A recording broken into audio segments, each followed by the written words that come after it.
Hello दोस्तों, स्वागत है आपको मेरे नए English channel English with Rafiq में।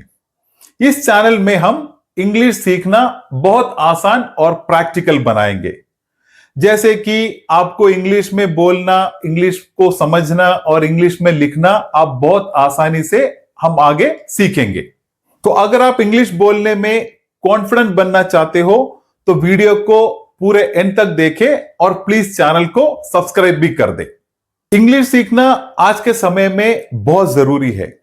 जैसे कि आप जहां भी आप जाते हो, अगर आप एक जॉब के लिए ट्राई करते हो, अगर आप एक जॉब इंटरव्यू के लिए जाते हो, आपको इंग्लिश बहुत जरूरी पड़ती है।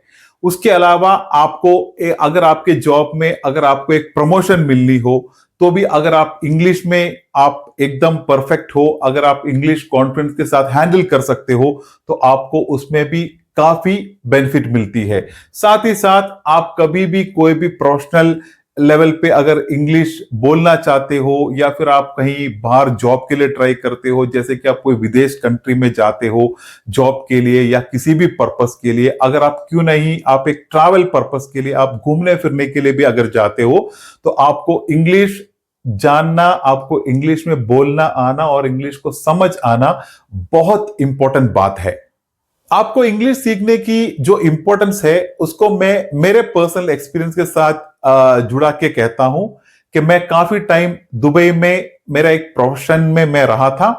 तो मैंने वहां देखे हैं कि हमारे भारत के ही काफी अच्छे पढ़े लिखे नौजवान लोग जो भी एक जॉब के लिए आते हैं तो उन लोग जब एक कंपनी के लिए अप्लाई करते हैं जॉब के लिए और जब उनको इंटरव्यू के लिए बुलाया जाता है तो मैंने देखे दोस्तों सब उनके साथ अच्छे अच्छे डिग्री होती है, एमबीए वाले होते हैं, बीकॉम वाले होते हैं, मास्टर्स, पोस्ट ग्रेजुएशन, ग्रेजुएशन, हर लेवल के लोग जब अप्लाई करते हैं तो जब भी इंटरव्यू के लिए जाते हैं तो उनको इंग्लिश की कम्युनिकेशन स्किल का जो एक प्रॉब्लम होता है वो मैंने काफी जगह पे देखे हैं।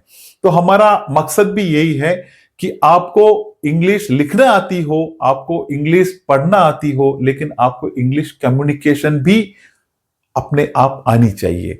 तो उसके लिए ही हम प्रयास करते हैं और इस चीज को समझना बहुत आसान है।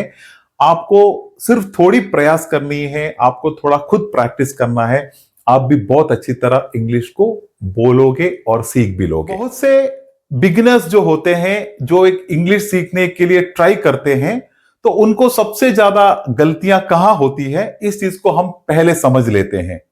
तो सबसे पहले गलती जो इंग्लिश सीखने में होती है, इंग्लिश को समझने में होती है, वो यहां होता है कि सबसे पहले हम लोग रॉन्ग टेंस यूज करते हैं। दोस्तों इंग्लिश एक ऐसी भाषा है जिसमें हर एक टेंस कहते हैं, उसके बारे में टेंस के बारे में हम आगे डिस्कस भी करेंगे। आपको अभी सिर्फ इसके बारे में इतना ही समझना है कि ये हर एक वर्ड्स को जुड़ के जब आप एक पूरा एक सेंटेंस बनाते हैं तो इसको कनेक्ट करने के लिए जो यूज करते हैं उसको टेंस बोलते हैं। तो जहां रॉन्ग टेंस यूज करते हैं वहां इंग्लिश में गड़बड़ आ जाती है। उसके बाद आप देखिए direct Hindi to English translation. जैसे कि आप अगर एक चीज हिंदी में अगर समझते हैं, अगर आपने उसको इंग्लिश में जब आप सेम डायरेक्टली आप जब उसको ट्रांसलेट करेंगे तो इंग्लिश गड़बड़ हो जाएगी। उसके उदाहरण को भी हम आगे समझेंगे, लेकिन आपको अभी यह समझना है कॉमन मिस्टेक्स यही होता है जब एक बिगिनर्स इंग्लिश बोलने की कोशिश करते हैं।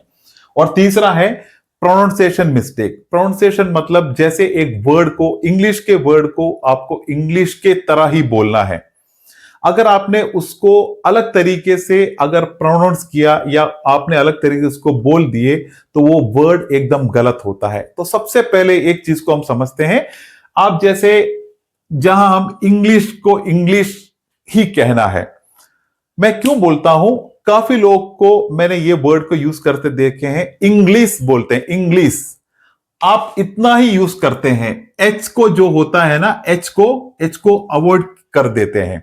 जब आप एच को अवॉइड करते हैं तो इंग्लिश आता है, इंग्लिश कहते हैं। आप खुद ही देखिए, अगर आप भी अगर इंग्लिश कहते हैं तो उसको आप पहले करेक्ट कर दे, इंग्लिश है। आपको सा नहीं शा यूज करना है, इंग्लिश, क्योंकि इंग्लिश का वर्ड इंग्लिश होता है, इंग्लिश नहीं। तो पहले गलती प्रोनाउंसिएशन की इसी तरह होती है। तो ये तीनों चीज को हम जब सुधारेंगे तो आपका इंग्लिश बहुत इजी हो जाएगा। जैसे कि रॉन्ग टेंस को यूज नहीं करना है, डायरेक्ट हिंदी से इंग्लिश में ट्रांसलेट करके नहीं बोलना है और प्रोनाउंसिएशन मिस्टेक्स को अवॉइड करना है, जैसे कि इंग्लिश के जगह पे इंग्लिश बोलना। बस इतने चीज को आप अवॉइड कर दोगे, इंग्लिश बहुत आसान है, आप बहुत आराम से इसको सीख सकते हो।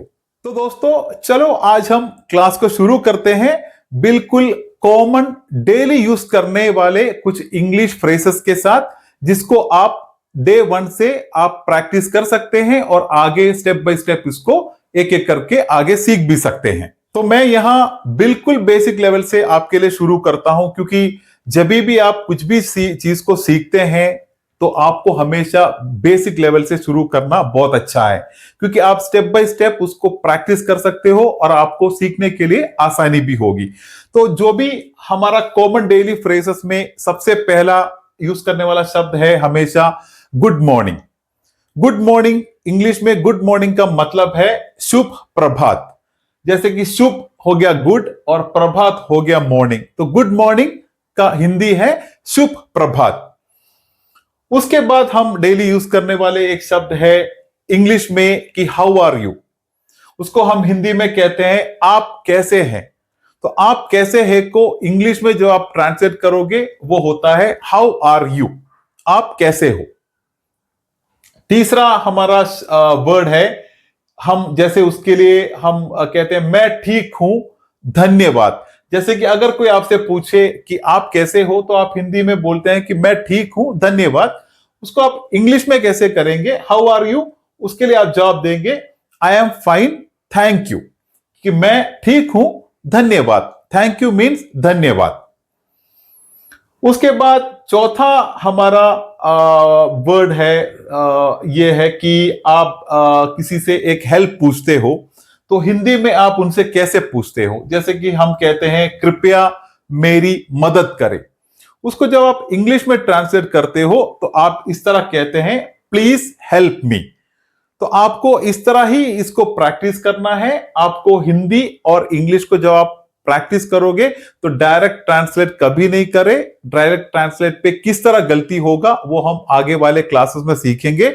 आपको बहुत तरीके से उस चीजें हेल्प हो जाएगी। तो आप इससे हम क्लासेस शुरू करते हैं। तो हमारा पांचवा सेंटेंस है excuse me where is the bathroom. जैसे कि हम हिंदी में पूछते हैं माफ कीजिए बाथरूम कहां है, तो उसको हम इंग्लिश में इस तरह ट्रांसलेट करते हैं excuse me where is the bathroom, bathroom कहां है।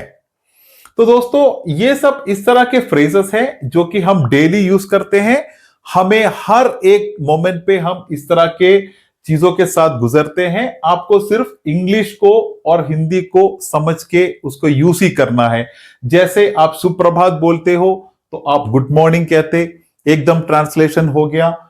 आप कैसे हैं, हाउ आर यू। मैं ठीक हूं धन्यवाद, I am fine thank you. कृपया मेरी मदद करें, प्लीज हेल्प मी। और माफ कीजिए बाथरूम कहां है, excuse me where is the bathroom. तो हमेशा हम शायद हिंदी में हम पूछते हैं कि भैया बाथरूम कहां है, लेकिन इंग्लिश में आप कभी भी उस तरह नहीं यूज करते। इंग्लिश में एक्सक्यूज मी का जो शब्द है ये काफी जगह पे यूज किया जाता है। तो इसी के लिए हम कहते हैं जब भी आप प्रोफेशनल तरीके से इंग्लिश सीखते हो तो आपका पूरा लहजा एकदम चेंज होता है। और हिंदी तो हमारी मातृभाषा ही है, हमारा देशी भाषा ही है। तो हिंदी को तो हम किसी भी तरह सरल करके हमारे हिसाब से बोल देते हैं, क्योंकि आगे वाले को समझ आना चाहिए और हमें भी एकदम वातावरण इसी करना है। तो हम किसी भी तरह बोल सकते हैं, अलग अलग स्लैंग में बोलते हैं। लेकिन इंग्लिश इस तरह नहीं यूज किया जाता है। इंग्लिश का स्लैंग एक ही लेवल का होना चाहिए, आगे वाले को समझ आए भी। लेकिन आप एक प्रोफेशनल तरीके से जब इंग्लिश बोलना चाहते हो तो आपको क्लियर कट हर एक वर्ड को क्लियर ही यूज करना चाहिए। आपसे मेरा यही रिक्वेस्ट है कि आप डेली प्रोनाउंसिएशन पे बहुत ध्यान दें, थोड़ी थोड़ी करके प्रोनाउंसिएशन को सीखे, जिसका शुरुआत आपको इंग्लिश से ही करना है। उसी तरह जैसे कि आप इंग्लिश ही बोले, इंग्लिश नहीं, इस तरह आप हर एक वर्ड को थोड़ा थोड़ा करके हर दिन प्रोनाउंस करके सीखे। आप प्रैक्टिस करें। प्रैक्टिस दोस्तों आपको कैसे करना है, आप आराम से एक 5 मिनट 10 मिनट खुद के टाइम पे निकाले, आप कुछ लिख के आप प्रैक्टिस करें। आपके पास अगर इस तरह का कोई व्हाइट बोर्ड हो, आप उस पर लिख के प्रैक्टिस करें। आपको आप एक वीडियो छोटा, आपके पास अगर फोन है तो एक वीडियो को ऑन करके आप उसमें बोल के प्रैक्टिस करें। इस तरह आप थोड़ी थोड़ी करके हर दिन प्रैक्टिस करें।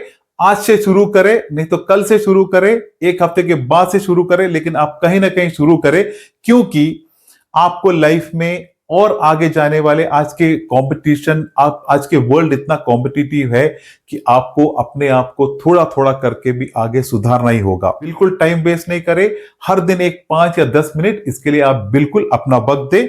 आराम से ट्राई करके सीखे, आप आराम से सीख जाओगे, ये मेरी गारंटी है। तो आज के इंग्लिश क्लास में बस इतना ही।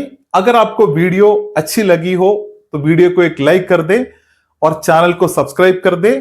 अगर जो भी आपको इसके रिलेटेड कुछ भी डाउट हो, या फिर आप अगला कौन सा टॉपिक आप सीखना चाहते हो, तो वो भी आप कमेंट में मुझसे शेयर करें। तो मिलते हैं एक बढ़िया वीडियो के साथ, तब तक के लिए इंग्लिश बोलते रहे और कॉन्फिडेंट रहे।